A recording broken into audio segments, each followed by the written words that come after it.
L'acquisition de ces camions par le ministère de l'Agriculture marque une avancée décisive dans la logistique des équipements agricoles. Ces véhicules représentent l'embryon d'une future unité de logistique agricole intégrée.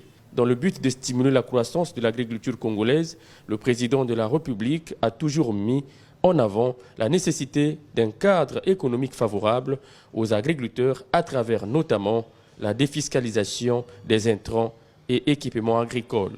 Le déplacement des semoirs nous posait problème. Il fallait louer des véhicules, camions grues ou camions YAB, comme on dit généralement.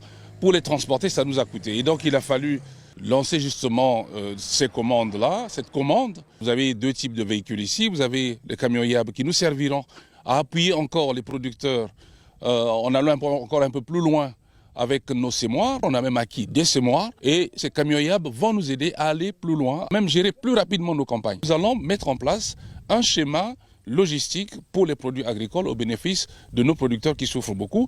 Après cette escale à Yé, ce convoi en provenance de Pointe-Noire s'est dirigé vers Brazzaville. Profitant de sa présence dans la zone, le ministre Paul-Valentin Gobo s'est rendu au site de Bambou où les travaux sont suffisamment avancés. Ce site ambitieux se développe en une ZAP avicole intégrée, comprenant un couvoir moderne, des bâtiments d'élevage performants et un abattoir aux standards internationaux. Vous savez que le chef de l'État a évoqué la question de la production locale de poulet de chair.